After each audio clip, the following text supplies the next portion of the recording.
ഒരു ദൃശ്യം എന്നെ ഇന്നലെ വല്ലാതെ ഒരു പക്ഷേ അമ്പരപ്പിക്കുകയും ഒരർത്ഥത്തിലൊരു മനസ്സിനൊരു വിഷമം പോലെ തോന്നുകയും ചെയ്തു. കാരണം വാസുവിനെ ഇന്നലെ കോടതിയിൽ കൊണ്ടുവന്നു. ആ ദൃശ്യം ഒന്ന് പ്രേക്ഷകർക്ക് വേണ്ടി ഒന്ന് കാണിക്കുകയാണ്.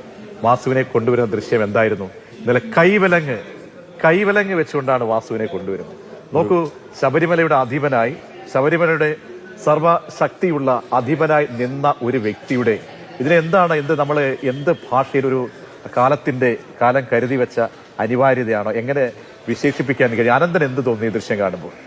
കാരണം നമുക്കത് ഒരു സമാനതകളില്ലാത്തൊരു ദൃശ്യമാണ്. കാരണം വാസു എന്ന് പറയുന്നത് പ്രധാനപ്പെട്ട ചില ചുമതലകൾ വഹിച്ചിരുന്ന വ്യക്തിയാണ്. ശബരിമലയിലെ ദേവസ്വം ബോർഡുമായി ബന്ധപ്പെട്ട കമ്മീഷണർ, അതുപോലെ തന്നെ ദേവസ്വം ബോർഡ് പ്രസിഡന്റ് എന്ന് മാത്രമല്ല, ജുഡീഷ്യൽ പവറുള്ള ഒരു സ്ഥാനം വിജിലൻസ് ട്രിബ്യൂണലായിരുന്നു.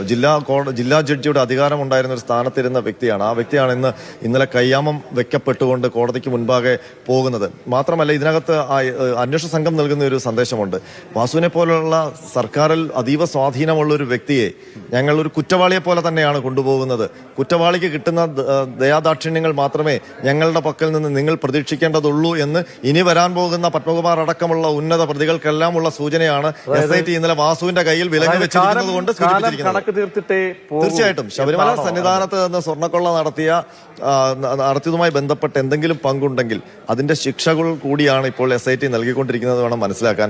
കാരണം അവർക്ക് ഇതിൽ പരം, പ്രത്യേകിച്ച് വാസുവിന്റെ ജന്മനാട് കൂടിയാണ് കൊല്ലം. അവിടെ കൊല്ലം കോടതിയിൽ അദ്ദേഹം സേവനമനുഷ്ഠിച്ചിട്ടുള്ള കോടതി കൂടിയാണ്. അപ്പോൾ അവിടെ കയ്യാമം വെച്ചുകൊണ്ട് അദ്ദേഹത്തെ കൊണ്ടുവരിക എന്ന് പറയുന്നത് അത് തീർച്ചയായിട്ടും അതിനൊരു പ്രത്യേക ഒരു എടുത്തു പറയേണ്ട ഒരു കാര്യം തന്നെയാണ്. അതിന് എന്ത് വികാരമാണത് എന്നുള്ളത് നമുക്ക് പറയാൻ പറ്റില്ല. അത് ഓരോ കാണുന്ന ആൾക്കാരും അവരവരുടെ രീതി അനുസരിച്ച്, ചിലപ്പോൾ അയ്യപ്പ ഭക്തർ മറ്റൊരു രീതിയിലായിരിക്കും അതിനെ വ്യാഖ്യാനിക്കുന്നത്, നിയമത്തിന്റെ രീതിയിൽ വ്യാഖ്യാനിക്കുക. കാരണം സാധാരണ ഒരുപക്ഷെ ഇത്രയും രാഷ്ട്രീയ സ്വാധീനമുള്ള ഒരു ഒരു കേസിൽ പെട്ടാൽ ഒരിക്കലും കയ്യാമം വെച്ചു തീർച്ചയായിട്ടും പത്മകുമാറിനും കയ്യാമം വെക്കും എന്നുള്ള സൂചന തന്നെയാണ് വാസുവിന്റെ കയ്യിൽ കയ്യാമം വെച്ചുകൊണ്ട് SIT നൽകിയിരിക്കുന്നത്. അത്രത്തോളം നിഷ്പക്ഷമായിട്ടാണ് ഞങ്ങൾ ഈ കേസിനെ കാണുന്നതെന്നുള്ള സൂചന കൂടിയാണ് SIT ആ നടപടിയിലൂടെ വ്യക്തമാക്കുന്നത്.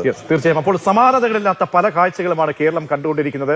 സർവാധിപത്യത്തോടുകൂടി ശബരിമലയിൽ വാണിരുന്ന ആളുകളുടെയൊക്കെ തന്നെ കൈകളിൽ വിലങ്ങി വെക്കുന്ന ആ ഒരു അവസ്ഥ, അതവർ കാലം ചോദിച്ചു വാങ്ങിച്ച ആ ശിക്ഷ എന്ന് തന്നെ വ്യാഖ്യാനിക്കപ്പെടേണ്ടി വരും എന്നുള്ളതാണ്.